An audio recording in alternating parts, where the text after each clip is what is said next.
Sure, I have the correct agenda. Okay. Wait, is that coming in now? I'll check.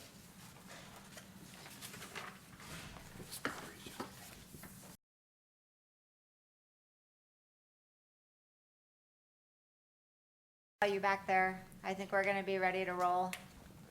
And I'll just start talking then. Welcome, everyone, to the June meeting of the Ann Arbor Commission on Disability Issues. I'm Sally Hart-Peterson. I'm vice chair of the commission. Starting our meeting off today, Zach got tied up in traffic and will be here shortly. We will start with roll call, starting on my far left to Larry, with Larry. Larry Keeler, Commissioner. Debbie Poster, Commissioner. Kathleen Rozak-Betts, Commissioner. Tim Hull, Commissioner. Elizabeth Nelson, City Council Liaison. Christiana Allen Pipkin, Commissioner. Corey Ferris, Staff Liaison. Thank you. Next, we'll start with, we'll go next with approval of the agenda. Is there a motion to approve the agenda? I'll move to approve. And Kathy seconds. Is there any, oh, I was hoping you would ask for amendments first. no, first we move to approve, then we second it, and then we discuss. Oh, That's okay. right. I don't know why that seems so backwards to me. I know it does, but- I apologize. Yeah, Roger's so I rules of second. order. Take it up with Roger. That's silly, Robert. Robert. Okay, I Robert, apologize. sorry, not even Roger, it's Robert. Take it up with I Robert second too, that, I thank you. second. So, Tim, you moved to approve. Is there a second? Thank you, Catherine. Any discussion? There you go. Yes, Yes, Catherine. please. So I had emailed Zach the discussion that had happened with regards to the platform at Amtrak. Yes. And so I was hoping to get that on the agenda under new business, and I had already asked Zach about that, but he said we would talk about it now, and I didn't know you were gonna be here now, Zach, so I apologize. Well, and I do apologize, That's folks. okay. Traffic was pretty crazy. But yes, if we could add that into new business, Sally, that would be great. So the platform at the Amtrak station. Yes. Oh, are you okay? Yeah, just wheels here. You okay? Is this helpful or not? Yeah. Okay. Just went down from under me there. Okay. Pardon me. All right. So we are adding the platform at the Amtrak station under new business. Is there any other discussion on the agenda? All those in favor as amended, say aye. Aye. It is approved. Do you want me to keep going, or do you want me to do one more item? Yes, Oh, that'd be okay. Next, we have approval of the May 15th meeting minutes. Is there a motion to approve the May meeting minutes? I'll move to approve them. All right, Larry moves to approve. I'll Elizabeth, second. do you want a second? I'll second it. Okay, any discussion on meeting minutes from the last meeting?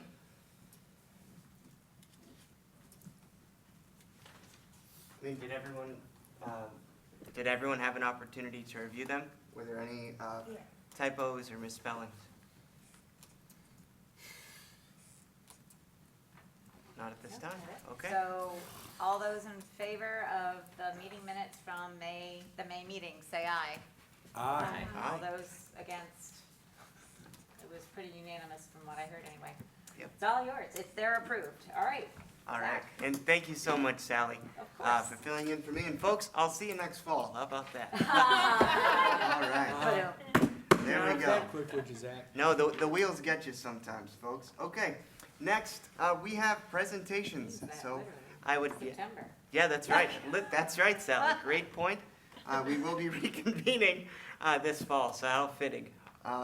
But would like to move forward to our presentations for the meeting today. So I would like to welcome first Katie Monkevich for the Washtenaw Library for the Blind and Physically Disabled. Thank you so much, Katie, for being here. Thank you for having me. I'm going to hand out our events brochure.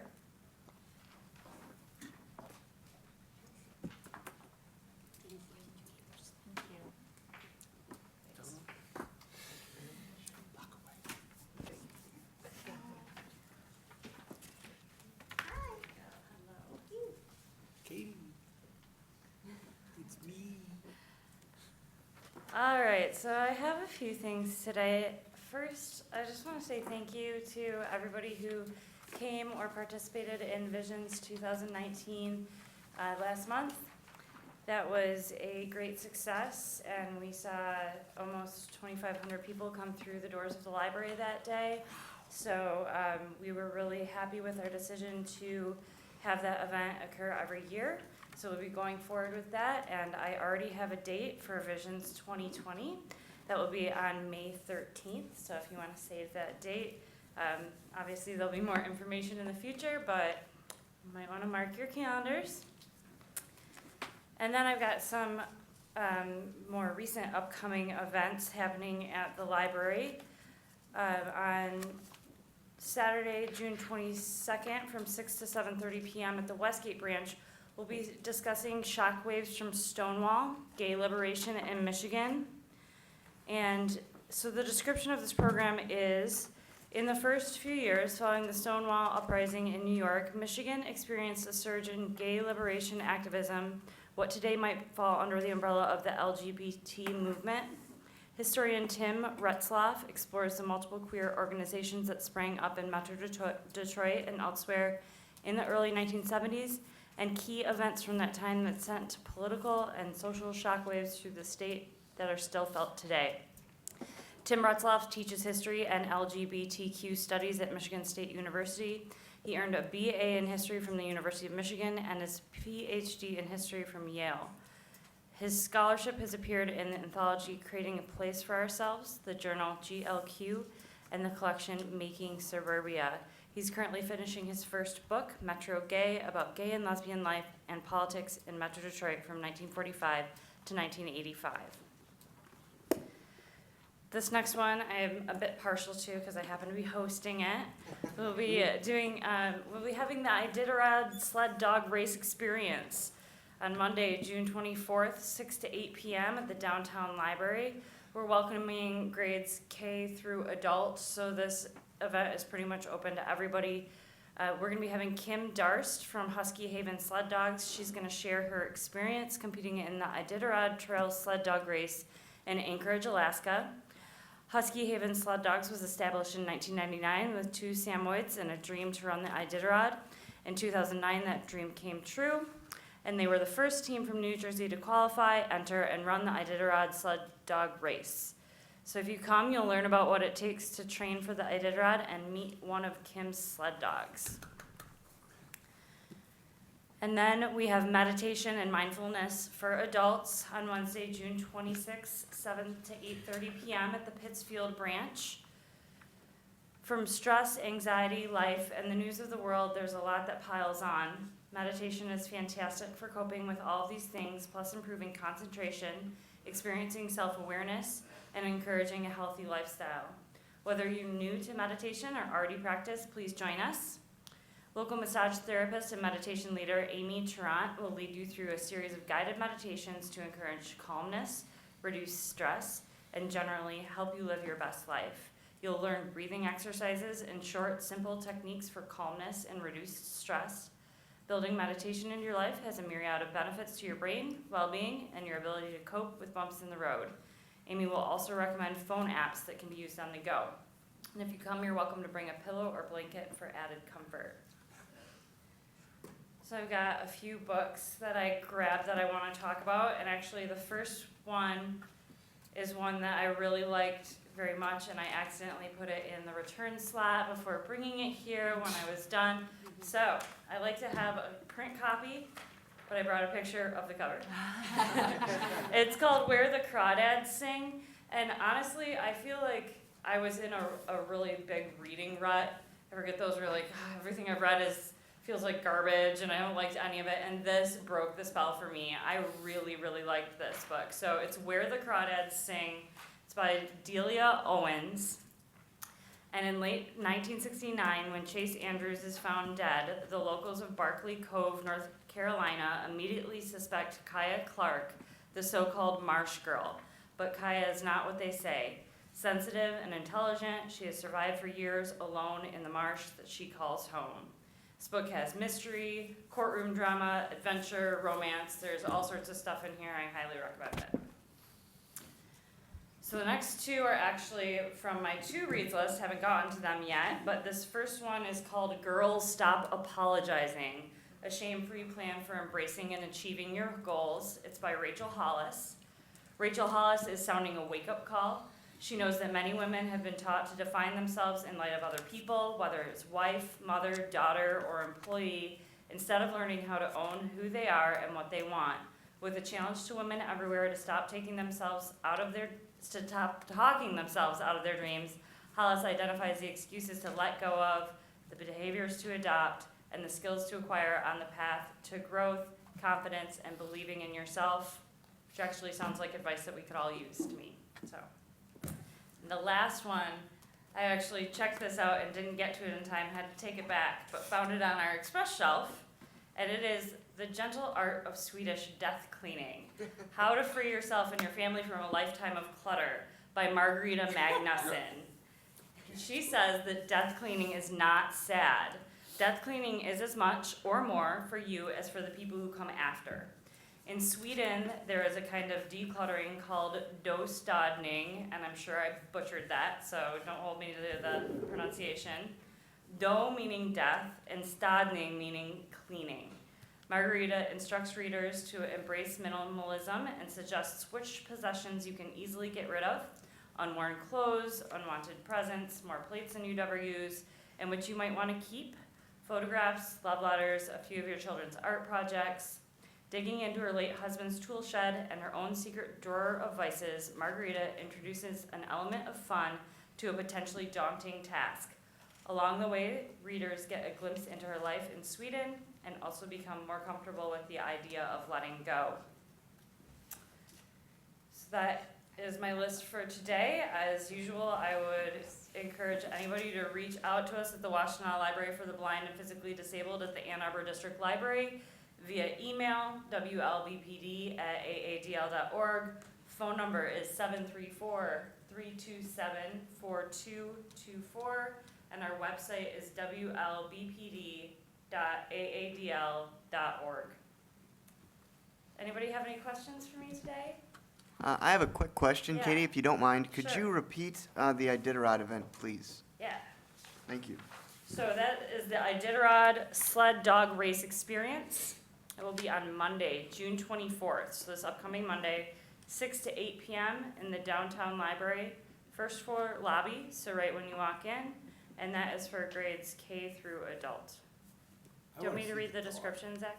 If you don't mind. Sure. Thank you. Kim Darst from Husky Haven Sled Dogs will share her experience competing in the Iditarod Trail Sled Dog Race in Anchorage, Alaska. Husky Haven Sled Dogs was established in 1999 with 2 Samoyeds and a dream to run the Iditarod. In 2009, that dream came true, and they were the first team from New Jersey to qualify, enter, and run the Iditarod Sled Dog Race. Come learn about what it takes to train for the Iditarod and meet one of Kim's sled dogs. Awesome, thank you. You're welcome. Anybody Any else? other questions for Katie? Yeah. So I really like that you bring these because I feel like we don't often utilize the library resources and events that you offer. I was wondering if you would be opposed to bringing in the month to come during the meetings, or if they come out after the meeting. Unfortunately, they don't come out that way. I I would love figured. to, but it's more often that we're getting them like just days before the next month Okay. starts, so I won't have them in That's time. okay. Thanks Just for asking though. Of course. Anyone else? All right, thanks a lot. All right, thank you, Katie. Thank you. All right. Next, we have Sophie Scotialak for the Ann Arbor Center for Independent Living. And Alex, you're in for Sophie today? All right, ladies and gentlemen, we have Alex Gossage. Gossage, pardon me, Alex, jeez. Gossage, thank you. All right, thank you. So just so folks are aware, Sophie is going to be pursuing her master's in social work degree starting in the fall, so she is going to be leaving the center, unfortunately. She'll be staying with us for a short time into the winter, but as she's going to be in a full-time program, she's just not going to have the capacity to stay on full-time with us. So unfortunately, we'll be losing her in a few months, and you'll probably be seeing more of me here, but You know, some good things, some bad things. But there are a lot of great things going on at the CIL that I'm happy to talk about today. First thing I'd like to mention is that on July 26th, we will be doing our now annual summer celebration to celebrate the anniversary of the ADA. So that'll be on Friday, July 26th from 4 to 7 p.m. It's free to the public. There will be complimentary food and drinks, opportunities for different games, different sorts of entertainment and activities, and all sorts of fun things going on. So we urge everybody to please come on out. Last year we didn't have power when it happened after a big storm, but we still did it anyway, so we'll be doing it rain or shine. In that event as well, we are also looking to commemorate the legacy of Congressman John Dingell. So Congresswoman Debbie Dingell will be there as well to help us bring that commemoration into fruition, as well as a number of other folks we're hoping to bring in from the community. In addition to that, we have a lot of our youth events going on these days. Coming in August, on August 5th, 19th, and 26th, from 6 to 7:30 p.m., Girl Talk will be starting back up. The focus of Girl Talk in this kind of round is going to be related to young women with disabilities and health. So there's going to be topics relating to, safe friendships and relationships, access to health care, stigma surrounding women's health and disabilities. For folks who are interested in participating, you can reach out to Anna Duesbeber at 734-971-0277, extension 17, or you can email her at anna@aacil.org.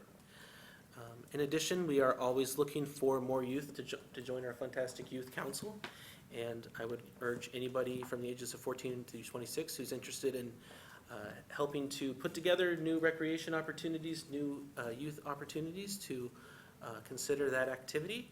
And again, you can reach out to Anna and contact her and get connected and learn more about that. Also right now, we have a lot of ongoing recreation activities. Our enhanced fitness is continuing to occur. Right now, I believe we are taking RSVPs for it. You can just contact the center and leave the RSVP with reception. There's nobody in particular to reach out to, but that's on Tuesdays from 10 to 11:30. We continue to have free open gym hours for folks who are interested, Monday through Friday, 10 to 4:30 p.m. So anybody who is interested in coming on by and checking that out, we're always happy to have you. And then, as always, we're hosting a number of different support groups and other activities going on. Hearing Loss Association support group meets the second Monday from 6:30 to 8:30. Multiple Sclerosis support group meets every Monday from 7 to 8:30. And then there is a general support group as well from Wednesdays from 12 to 1 p.m. So, and then I think, lastly, I've got a couple more things here to mention. Diversibility Theater meets every Wednesday from 5 to 7. So for folks who are looking for some acting and other fun opportunities to get together with people and also have a good meal, that's always a great opportunity. And then we continue to have drop-in art Mondays, Thursdays, and Friday from 1 to 3 p.m. And no RSVPs are required for those. Lastly, one event I'd like to mention that the CIL is involved with, there's a Job Developers Alliance which gets together with a lot of different organizations in the community to work on the issue of helping connect job seekers to employers. And they will be having a job fair on July 23rd from 10 a.m. to 2 p.m. at the WSC Academy in Ypsilanti. That's at 455 Jefferson. For folks who have any questions about it or maybe need some help with resumes or transportation, you can contact our office, specifically reach out to Sharnessa Roach at croach@aacil.org. So those are the things that we have going on these days. Any questions for me? Well, I just want to say, Alex, thank you to you and to Anna and everyone at the center for all that you guys are doing. And, I encourage many people to get out there and come to the event on July 26th. It's going to be a fun event. I'm excited to come, and it's going to be great. So thank you. Thank you. Any other questions for Al? Okay. Thank you. All right, thank you. All right. Next, we have public comment, and pretty lonely out there today, folks. So, There's someone out there. oh, there is? Oh, there's someone out there.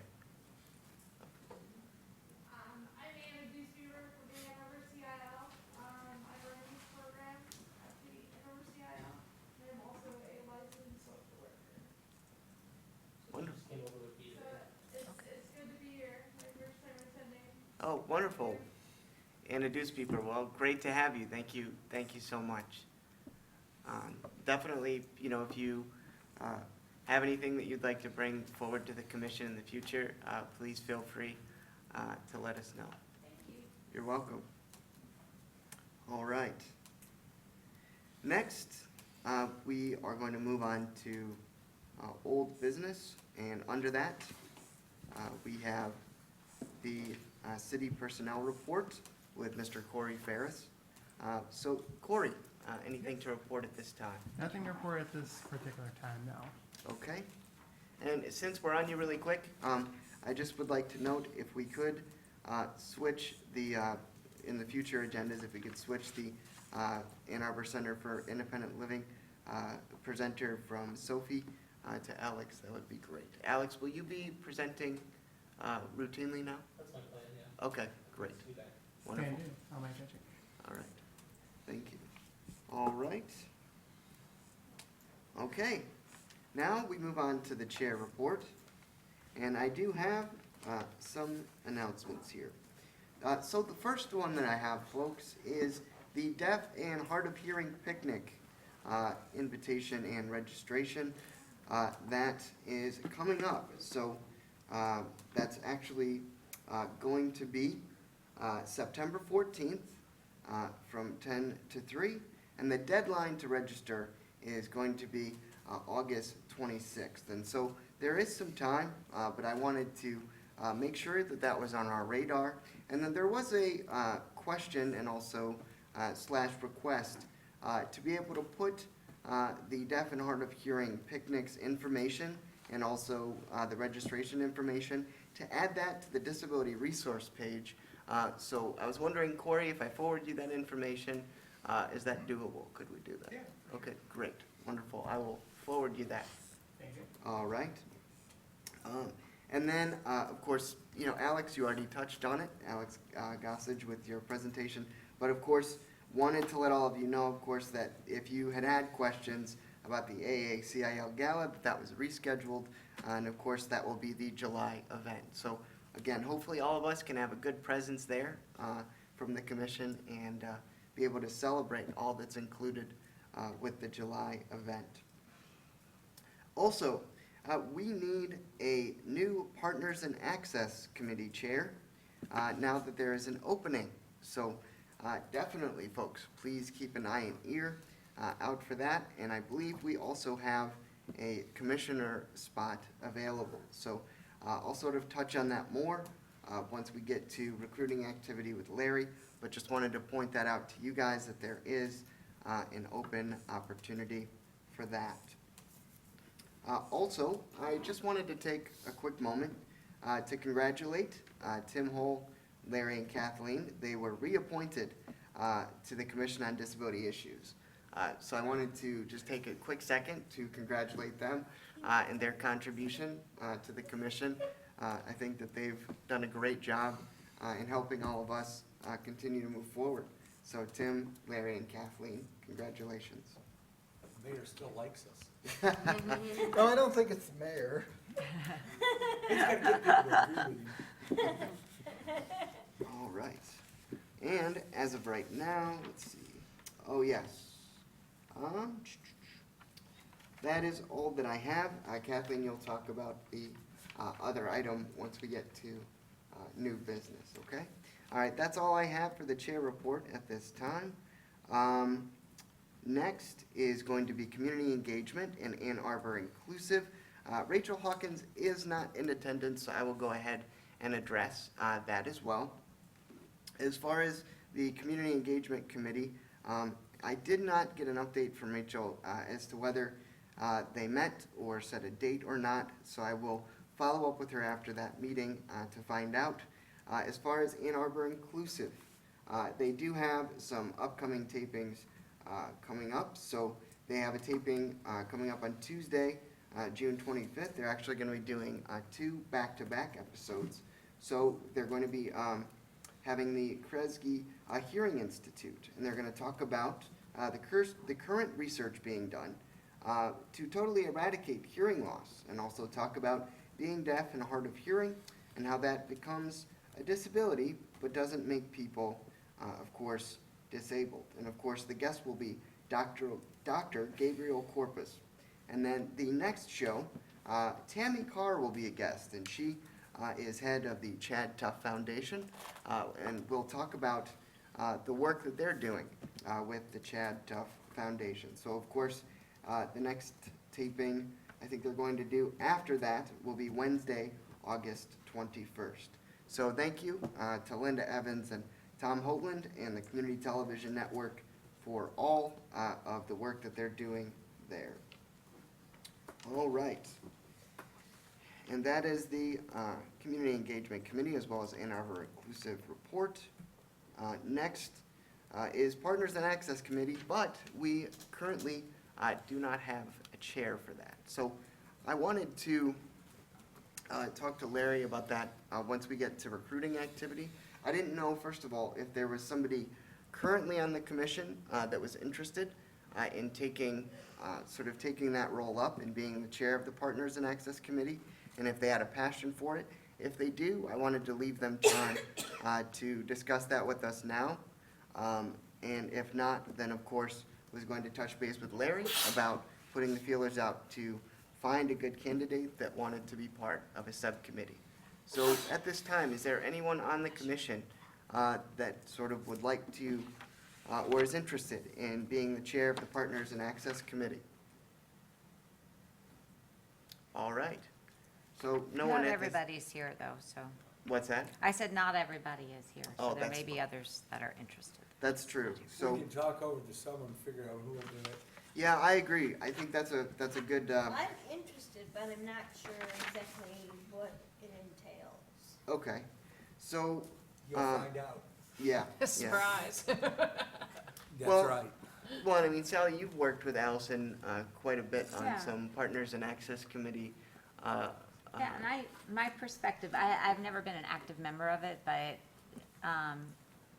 knowing what's been on their agenda and what their priorities are, I think it is actually probably the most important work this commission does is on the Partners in Access Committee, because it really is about breaking down barriers and responding in real time and really being the resource for the community when there are obstructions in place. For example, you can't go for coffee above Literati Bookstore because it's an old building and they don't have an elevator. And, you know, this group was very involved in getting the ramp redone at the library because it had too much of a pitch. So they were involved in the audio pedestrian signals, the APS signals.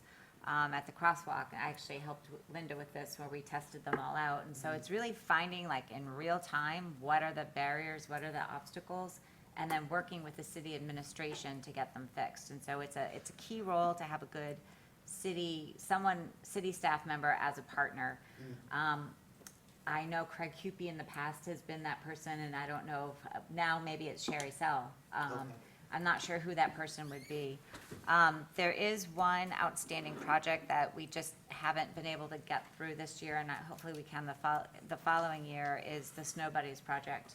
And Yeah. it just kind of got stuck, and I'm not sure why it got stuck, but that has huge potential for improving the lives of a lot of people, especially elderly who want to age in place, people who otherwise don't have the capability to be compliant with the city sidewalk ordinance. And that is, again, that could be a game changer in Ann Arbor if we can get the Snow Buddy contract in place on behalf of people with disabilities in Ann Arbor. So are we having problems with volunteers or?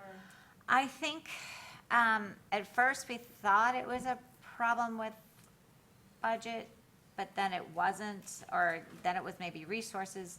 And then I think just because PIA hasn't met, it hasn't been, no one's been able to carry it over to the end zone, and right now it's summertime. So I think now is the time to get it going so that we'll be ready for October when the first snow falls. Yeah. October?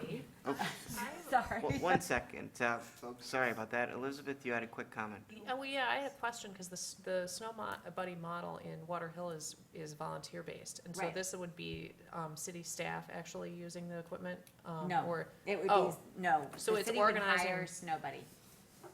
you would be using, oh, okay. Yeah, we would be using Snow Buddy as the resource. And they want to be able to replicate what they do in Water Hill and other communities. So the idea is to identify other neighborhoods where there might be elderly people or people with disabilities who can't clear their sidewalk in front of their house, and having them to be able to come and do it. So they are volunteers, but the idea is there a sliver of the city's general fund that can be used to help them?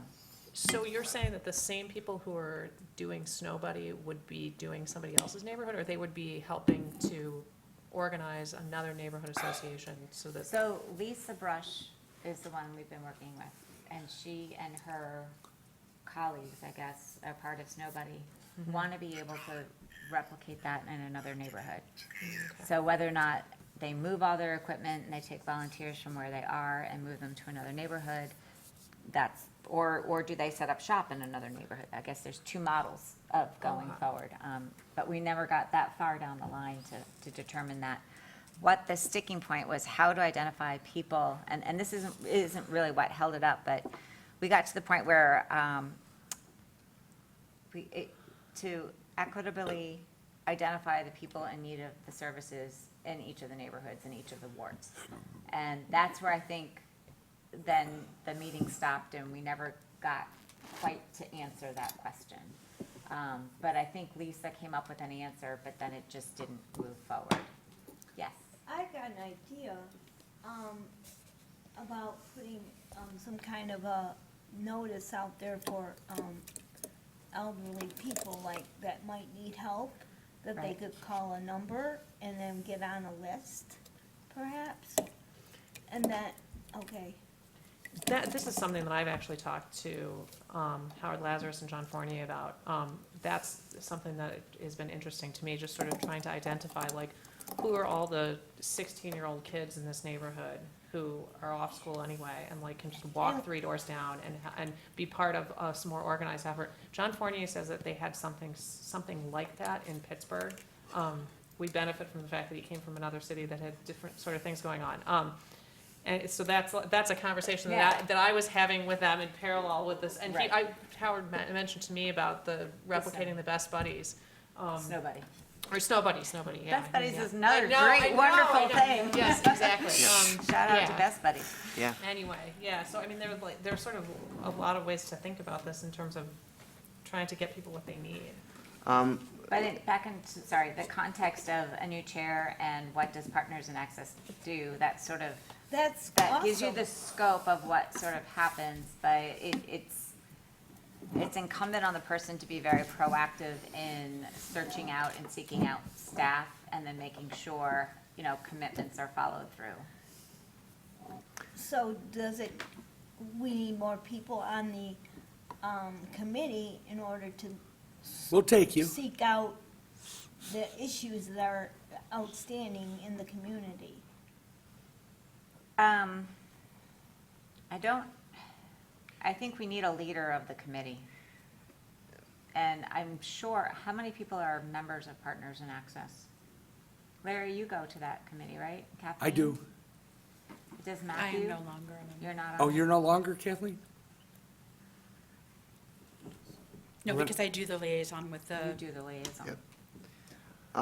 Yeah, I mean, I would like to piggyback off of that, Sally. I think it's important that whomever is sort of the leader or chair of this Partners in Access Committee, that there's someone who is committed, who follows through, and who can commit time and also communicate well with the city administrators based upon, what we're working with. And then to sort of just elaborate on talking with John about snow buddies and things. I mean, he's already on our radar about the ADA coordinator presentation, which I'm hoping that he and Jackie can be a part of in September. But I'll reach out to him through email just about his thoughts on, what we can do with Snow Buddies as well, and if he has any suggestions. Because I think, using him as a good resource is important. And of course, we don't want to overtax him with, Right. Different things. But just, I think, to get somebody's feedback is important. Deborah, to answer your question, do we need more volunteers? I think the answer is Yes. we need more committee members and we need a chair. Larry? Well, I'll give you the final decision in September as far as the chair, but I'll try to work, this summer, I'll see if I can I'll send out to the commissioners and see if some of them want to work with me. And so I'll try to form the committee over the summer. Is that a firm commitment? Debbie? Yeah. No, it sounds good, Larry, and, Yeah. please definitely just keep us in the loop on that.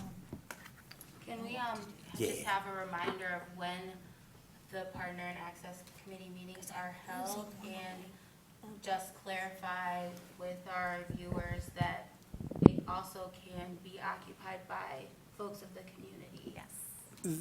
They were second Wednesday of the month, but that could change, provided how many people get on the committee and what the best needs for that committee would be. But so far, they were second Wednesday of the month, At what time? 5:15, Is it here? yeah, Thank you. down on first floor usually. No problem, and, yeah, Larry, if you want me to, I can also, I can draft sort of a invitation, type email, if you will, and I can, sort of send that to you to send out if you want, or if you want to do that, you can. Sure. Okay. Can I just go back to the Snow Buddy? Sorry, I should raise my hand first. Sure. But I just pulled up my latest email from Lisa Brush on it, and that was from April 10th of this year, and it looks like the bottleneck was actually with city staff, that there was not bandwidth at the time. But I'm hoping that over the summer and by the fall, that'll change, and maybe with John Fournier becoming more involved, this is something that he can prioritize. Yeah, hopefully. I mean, I definitely, don't wanna speak for him, but hopefully, as we continue to, be in contact with them and, I'll bring it up to him, just kind of what we've done and what we've worked on, and of course, include you, Sally, and hopefully he can be a part of that. Awesome. Do the volunteers use their own equipment too, or can they? That's a good question. I think some of the equipment might be owned by Snow Buddies, but I'm not really sure who owns the equipment. Or if they- I'm thinking if it's in a neighborhood and we get volunteers from the neighborhood that they actually have the elderly or disabled in, they could just come out of their place Right. and do it very quickly and be done. Elizabeth? My understanding of Snow Buddy is that they've invested in special equipment that runs down the sidewalk really quickly and effectively. Oh, okay. The Snow Buddy program in Waterville, so they must have somebody's garage dedicated or some, it's not like a bunch of people with shovels, basically. Like they Okay. have it's almost like a ride mower, I think, Okay, yeah. so we have to get volunteers that will be able to ride one of those things. I think that's right. Okay. Larry, you have a comment? The idea of that Snow Buddy thing, it was in one or two certain neighborhoods where the neighborhoods had pitched in. And one of the things we were trying to do is to try to get that volunteer spirit first going into some of the other neighborhoods, because obviously if you don't have the volunteers in the neighborhood, you can't organize the Snow Buddy concept. Apparently it's in one or two neighborhoods. I can't remember which ones right off the top of my head. But we wanted to try to get that model through the city, and then what we were trying to do is get people, that couldn't shovel their sidewalks towards disability on a list, and whoever covers that particular neighborhood would pick that up. But I think we were also stopping in the organizing phase, because there was one or two that were organized, and we were trying to figure out how to get volunteers for other areas in the city. Yeah, I mean, I think it's important to just kind of clarify, you know, what it is exactly we're looking to expand with or move forward with within the Snow Buddies program. And then, again, you know, talk to John, even reach out to the Snow Buddies program at Water Hill and actually explain to them, you know, what we're doing and if they have any helpful insight or resources to help with that. I think it's important, as Sally reiterated, to really put in the work on this now so that it is able to sort of start working once is needed. So, good question, Larry. I agree with you. You know, who's going to be involved? How's it going to work? That's just something we have to kind of address and then move forward. But of course, the biggest focus right now with Partners in Access is finding that person that is open to being a chair of that subcommittee for us. All right. Is there any other additional information on the Partners in Access Committee and finding a chair? Okay. Moving forward, we have Larry Keeler with recruiting activity. All right. Well, here we got one slot. I didn't check this month because I thought we were full. I will, however, check this summer and see if we can fill that slot. I'll let people know I'll let you guys know what's going on. If you're interested and you want to be part of it, the best way is to call 794-6161 and talk to the mayor's office and get them to send you or come down and pick up an application. You can also do it online at, I think it's a2.gov.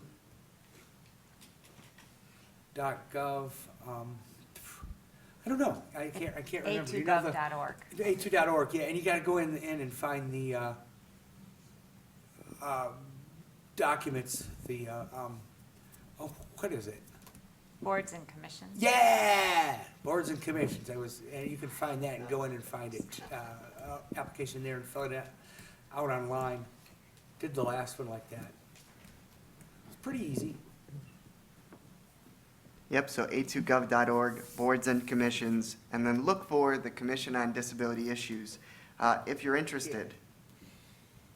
Thank you, Larry. And when you fill that thing out, you can request what board and commission you want too. What board or commission you want, so either way, you're good. Got it. Thank you very much. Anything else, sir? Nope. All right. Thank you, Larry. Moving on to the Transportation Commission update with Mr. Tim Hall. Yeah, so we've been busy. We went over our 6E reports. Like I had a report on equity. It was mostly dealing with like equity based on mode and also how it impacts like people with disabilities and things like that. And actually my report, we did an updated report that mentioned various programs that try to address some of these things. And one thing I mentioned was snow removal, and I mentioned Snow Buddy on the report. And that of course, the downside is right now it's limited to certain neighborhoods, and it does rely on volunteers. And other than that, we had discussion about road diets. We voted to recommend the road diets as presented by staff, and also voted because City Council had this resolution about approving each one, and we expressed our disappointment with that, and essentially also about the use of level of service. But anyway, it looks like we're probably going to be discussing the road diets again at the next meeting, because there's like citizen comment, and the City Council has delayed those pending action by the Transportation Commission. And so that's what's coming up now. And there's some other discussion of capital improvement projects and other projects in the works. And, the crosswalk law, that's the other thing that came up, that we had a little discussion about possible state crosswalk law, but nothing had been introduced. I've heard that something has apparently been introduced to the state legislature, but I have not seen the text of that yet, as it doesn't seem to be on the state legislature's website yet. But I assume that's going to be a topic of discussion pretty soon, and it depends, I mean, as to what the requirements are and if it overrides our law. And Right, and if, and if there's anything that you need in terms of, something that you think that we as a commission can get behind, please let us know. okay, yeah. And Tim, I have a question too. Did you hear anything about the ATA cuts? I heard, yeah, that was a thing. That was on the M Live. I heard that there was like some state legislature was discussing the budget and doing something that would cut some funding to transit agencies. I heard that they did put the funding back, but there's still some cuts to like senior services and some other like non-fixed route based projects, but the budget hasn't been officially approved. It still might get amended or vetoed or. I hope so. It's gonna Yeah, it'll be hurt a- interesting to kind of gonna find hurt a out what lot of happens people. with that situation. Yeah, and also I did, this isn't the Transportation Commission, but I did have the RTA Citizens Advisory Committee meeting, and they're just discussing like, yeah, as far as recommendations, like what they might do for the plan, and they're moving forward to come up with a new plan. I just added recommendations in there, essentially like adding more service between Ann Arbor and western Wayne County, like, because they had some commuter routes in there, but I suggested having some that aren't just commuter oriented. So like if someone from Ann Arbor wanted to go to Canton or needed to go to Canton for something, they could. And also as far as like perhaps adding some more off-peak service to, because I know sometimes they'll do a route and it's like peak service only, but yeah, there are people who need to get there Right, during non-peak time. right, exactly. Well, thank you, Tim, and thank you for your work on the Transportation Commission. And again, if there's any thing that you think the commission can assist with or get behind, let us know. Okay. Thank you. All right, next, we have the Council for Disability Concerns meeting update. Kathleen? So I'll be reporting on 2 meetings, and I will try to keep it brief. The first meeting was May 14th of 2019, and that was a full meeting. In that meeting, we discussed the Council for Disability Concerns. There is every October, there is an Investing in Ability Month, and a committee was formed to discuss, there were concerns about the verbiage of investing in ability. And so what the committee came up with is they would like to recommend that it be changed to Disability Community Month. And their reason for that was disability, rather than reflect ability, it reflects the current practice of the majority of disability communities. So we want to avoid euphemisms, we want to embrace disability as a positive identity, and it also clarifies the focus of the events to potential newcomers. The reason they chose community was they felt that it balanced inclusion of many groups, reflecting the multiplicity of disability communities, as well as, because disability it's everywhere. It's in every single community. You can be old, you can be young, you can be black, you can be white, you can be, it's ever pervasive. So that was the reason they recommended community. And the last reason for using month was it wanted to establish a parity with other identity celebrations. So similar language like African American History Month or Women's History Month, they're very well known. And so by using Disability Community Month, it invokes that, it just invokes a sense of belonging and a sense of unity and a purpose. So Sure. we will be voting on that. There were some concerns that were raised at the meeting, other suggestions that were brought forth. The committee will meet again and then propose again in September. So Sure. that was very exciting. We also had a presentation in May from Sam Liu on portal entry accessible doors. This is a very exciting project that the project itself is going to allow for folks who are not able to press the push plates. So it would be a device, your smartphone would hold the information, and when you got to the door, instead of having to push the push plate, that information would be on your phone, and you would be able to access it that way. Oh, wow.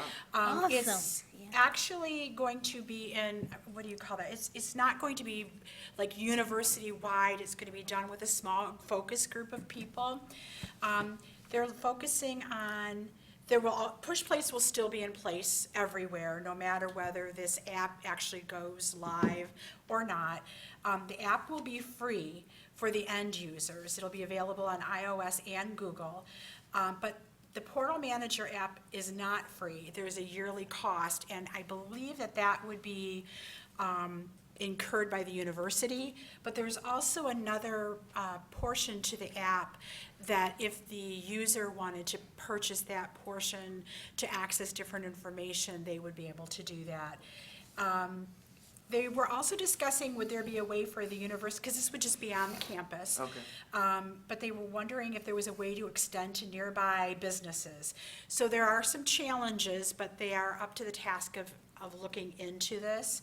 And the final thing is the pilot is going to be, they're going to have 25 units. And so from what I understand is it will not interfere with the door at all. Usually when you see an accessible door, there's some sort of unit that's above the door itself that Sure. opens and closes, that's connected to the push plate. That technology will be put up into that infrastructure that's already existing. So we don't have a date yet, but that is coming, I'm hoping by this fall. That would be really exciting. In our next meeting, it was more driven not by agenda, but by networking. It was more of a networking meeting.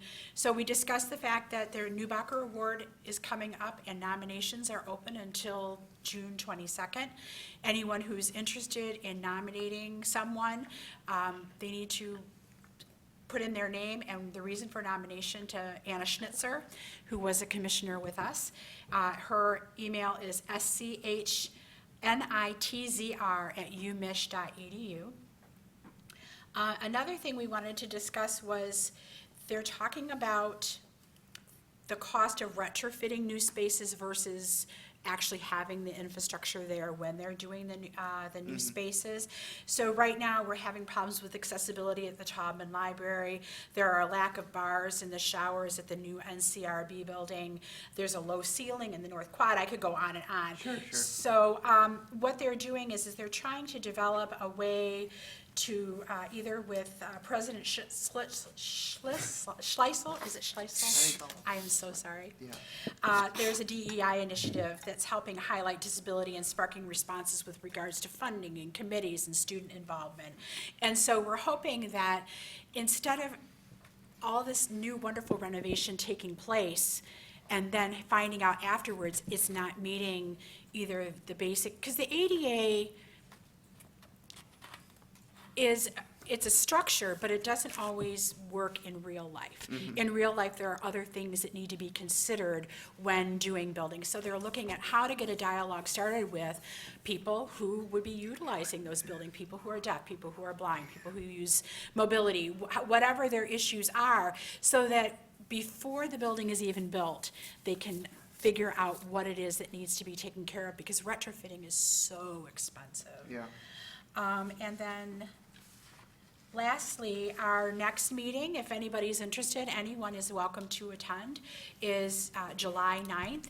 It takes place at Rackham, the Rackham Building. I believe that's on Huron Street. And I don't always know the building, where in the building we're going to meet, but when you come into the building, there is what do you call that? It's a welcome sign that lists what the day's events are. It will tell you there where the meeting will be taking place.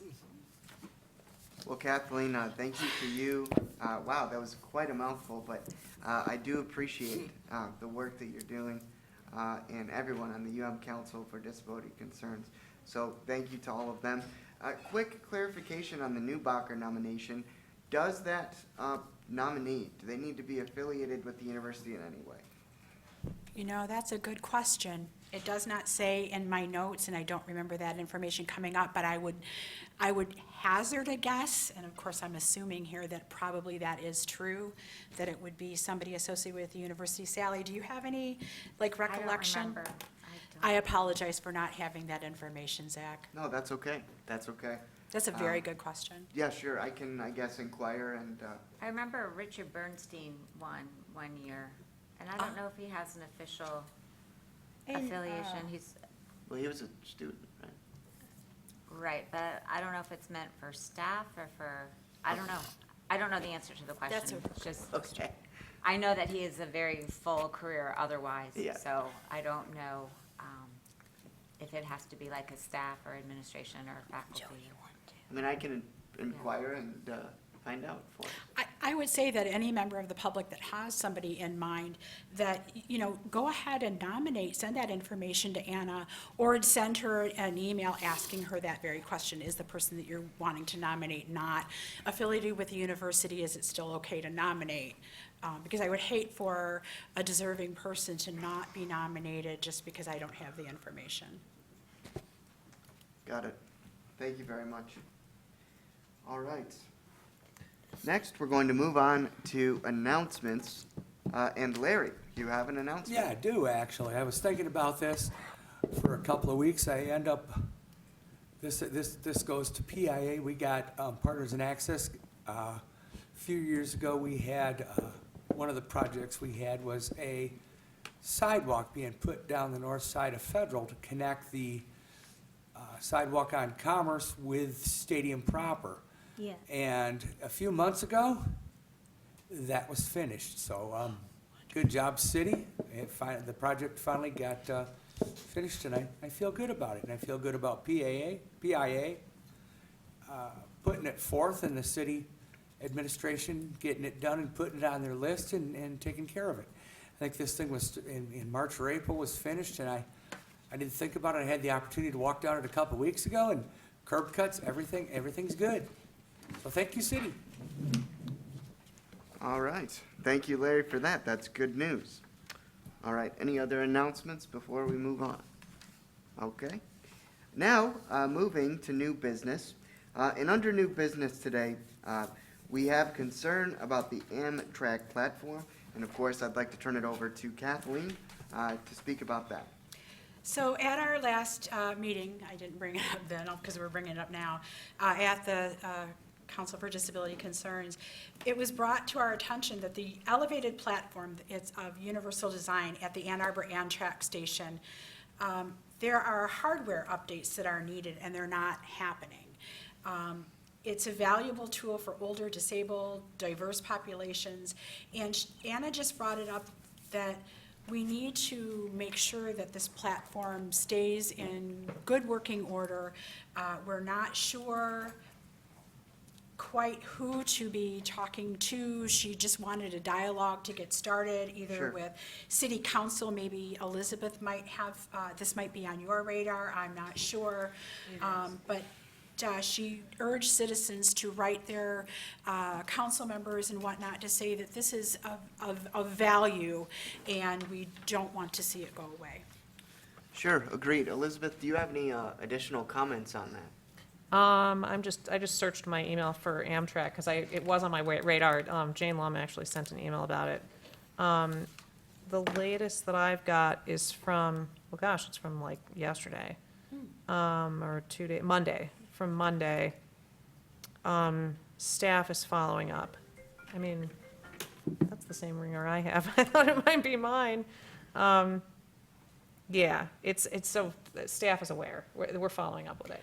And so I guess the question was, is because the platform is in Ann Arbor, is the platform owned by Amtrak and their responsibility? Is it a city responsibility? Because it's something that, that was one of the questions that sort of arose as And- well. Yeah, and that's the question that's been asked of Okay. Howard Lazarus. And the question, like Amtrak, MDOT, I guess they're still working on it, so. Well, if you do find out, I guess, who the appropriate party is, would you let us know? Yes, I will. All right, thank you. Thank you. Yeah, I mean, I believe Amtrak owns the station. I've heard, Yeah. at least from the discussions about the new train station, that Amtrak owns the existing station now. Okay. I remember being at the ribbon cutting event for that a couple of years ago, and I think that was 2015, is that right? And Sounds about right. I think it was, we had representatives from Amtrak speaking. So that's my hunch, Okay. but I don't know if I'm correct. Yeah, I mean, it'd just be nice to, have a contact there and then sort of follow up with them in terms of, what's being done, right, for maintenance, upkeep, all that sort of thing, to make sure, again, as Kathleen mentioned, to make sure that it's in good working condition. So, Was it Gary Talbot? Yes, Gary Talbot. I believe Was was the actually the designer, yes. Yeah, so And he's he would back- know who, if someone wants to reach out to Gary Talbot, we could find out who actually is the owner. I'm sure he'll know. I Yeah, he's can- the one who actually contacted Anna. Right. And sent a letter revealing that there were hardware updates, but everything was sort of sitting in muddy waters because it just wasn't being addressed, and he wanted to Right. get it out there that we need to figure out who needs to address this so that it's taken care of for our citizens. I will do some research and see if I can get a hold of Gary, and then sort of include us of the commission, and then hopefully he can get back with us and give us the appropriate person. Thank you. No problem. All right. Is there anything else for new business today? All right. Well, we are adjourned for this meeting, and I'd like to thank all the commissioners for joining us this evening. I'd like to thank the City of Ann Arbor and, of course, the Community Television Network. We will be meeting again in September, the Commission on Disability Issues. So thank you very much to the City of Ann Arbor, to CTN, and have a great summer.